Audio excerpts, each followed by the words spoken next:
So I'm just driving along the highway just outside Broken Hill, and I don't. You see that hill there? I'm going to find a road up that hill. Where does that go? And we're going to go see if we can get up there.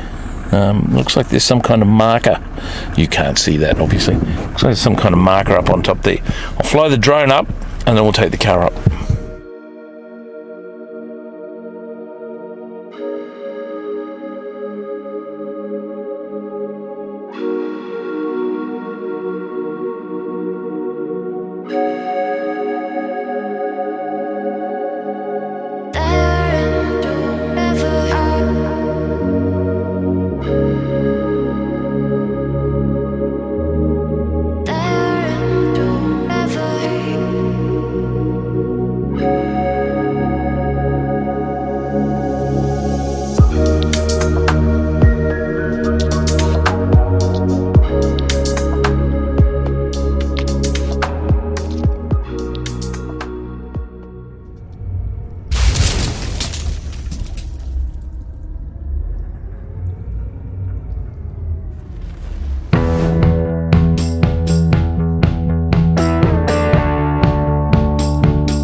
Hey, g'day big bikers.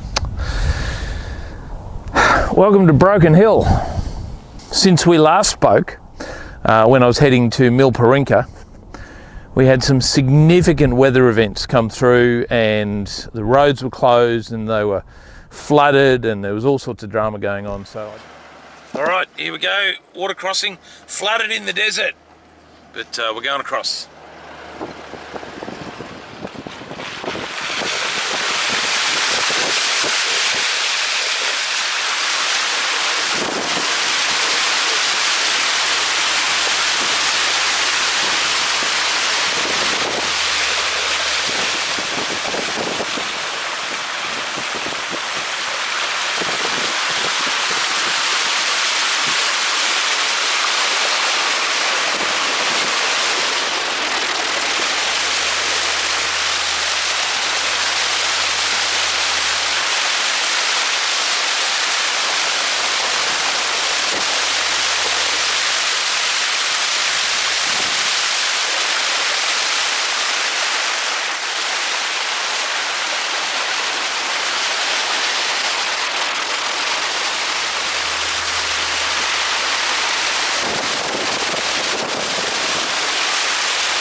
So I did a whole heap of flying around in the drone, and not too much riding. There was a couple of occasions there where I took the four-wheel drive, after the roads opened of course, I took the four-wheel drive up into some of the corner country, purely and simply because the roads were just too muddy for the bike. Again, I'm by myself, I'm in really remote country, and the borders are closed, and I wanted to go and do a few roads that weren't very well trafficked, and I just felt it kind of discretion was the better part of valor, and so I took the car, which turned out to be the wise decision to make. But in this video, what I want to do, it's not so much about motorbikes, but it's about this country, and this corner country in particular.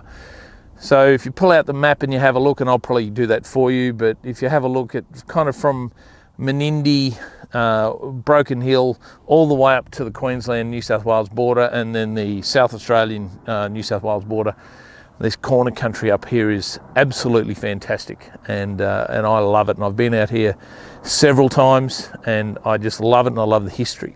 Now, if you remember, we spoke about Charles Sturt.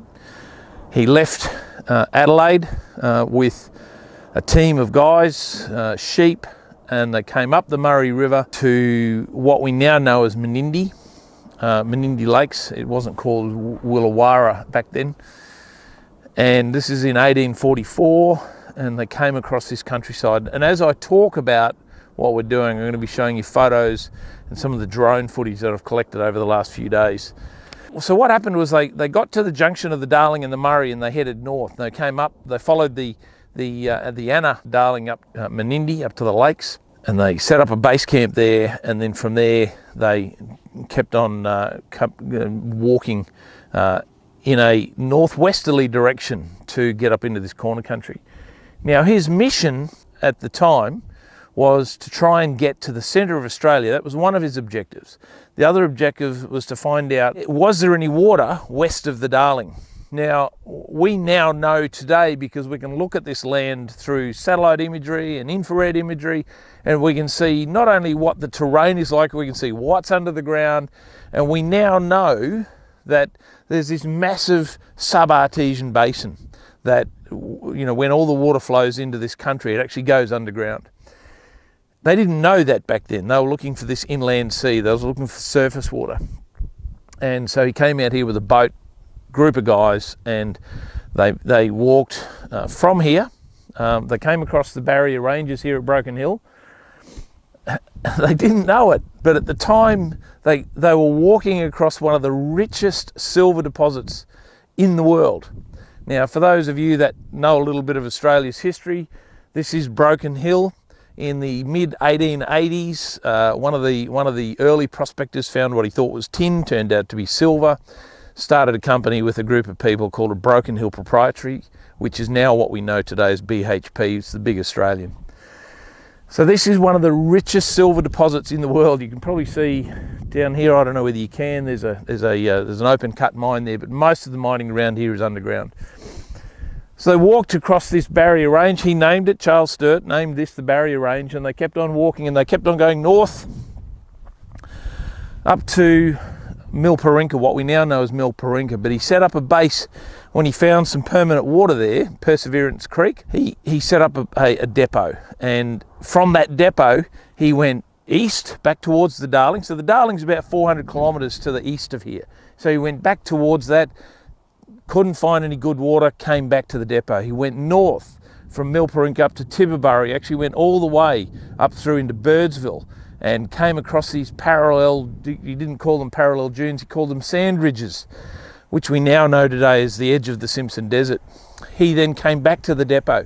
He then went west out towards what we now know as Arkaroola, and out towards the ranges of the Flinders Ranges and Lake Torrens out that way. And he actually got stuck at Depot Glen for 14 months, and they all had terrible diets, and in fact John Poole, we talked about, died of scurvy. This is the grave site of James Poole.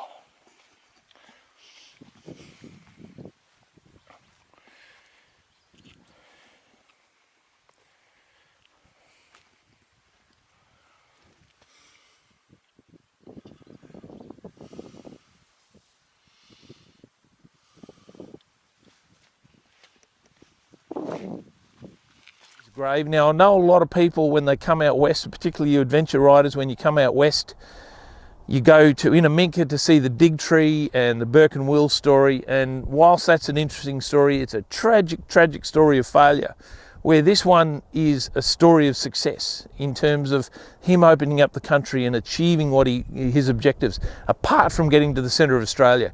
We now know the centre of Australia is the Lambert Centre, which is up sort of in Northern Territory, a little bit northwest of Mount Dare. And so he didn't quite make it that far because they just ran out of water and they got sick to death of parallel sand ridges. But when the weather finally broke and they had some water, they actually moved the camp from Depot Glen a little bit further north up to what is now called Fort Grey. And he did some more exploration up around that corner country and a little bit further up into almost the Tropic of Capricorn. So he went right up to almost the 27th parallel and then had to come back down. So it was 20 years later when Burke and Wills came through, they knew that there was some permanent water and some access to the country north from there. But it was just incredibly hard country.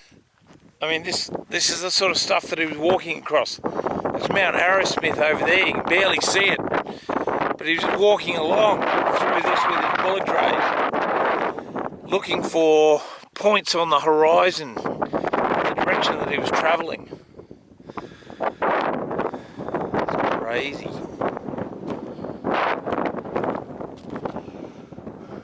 As I'm talking, I'm hopefully putting up footage of some of the country, and the area around here is absolutely amazing. And if you ever get a chance and you're riding to Tibooburra, most people go straight past Milparinka, but definitely call in, go to Depot Glen, go to the pool grave. And while they were there for 14 months, the men were actually quite getting a lot, not stir crazy, but you know, idle hands and idle minds. So Charles Sturt gave them a task, and that was to build a rock cairn on top of, similar to this, but just a pile of rocks, so that they had a point of reference from all the points of the horizon around. So this thing was 20 foot across in the base, 18 feet high, big rock, and it's still there today. And so that was what these guys were doing to keep themselves busy during the 14 months they got stuck at Depot Glen. And that's still there. The tree where James Poole is engraved and he's buried under, that tree's still there. And that was 176 years ago. So the tree would have been quite mature at that time as well. So goodness knows how old that acacia is. But that's this country.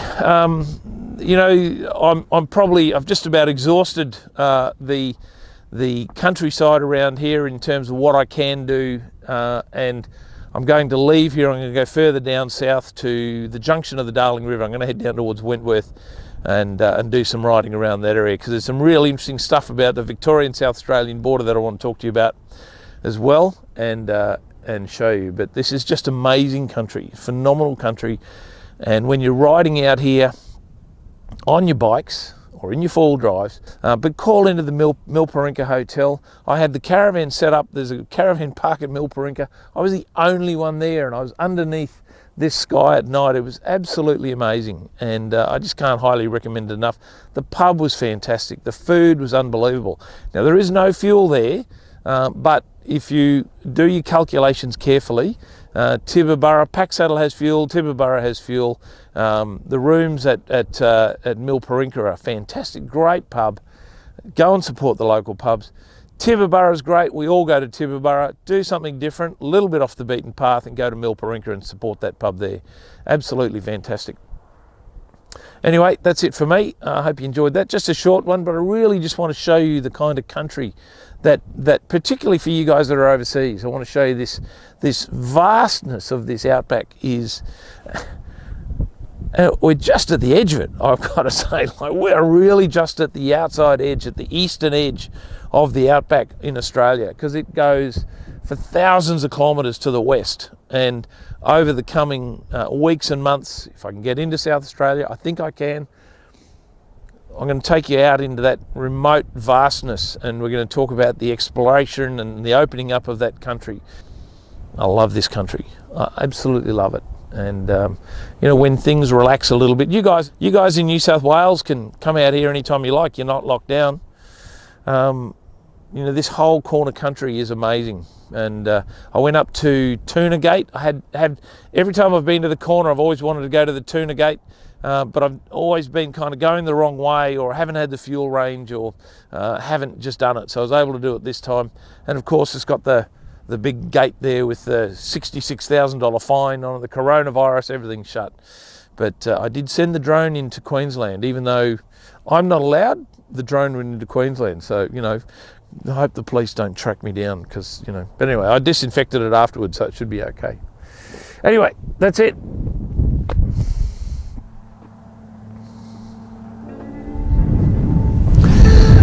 That's the corner country.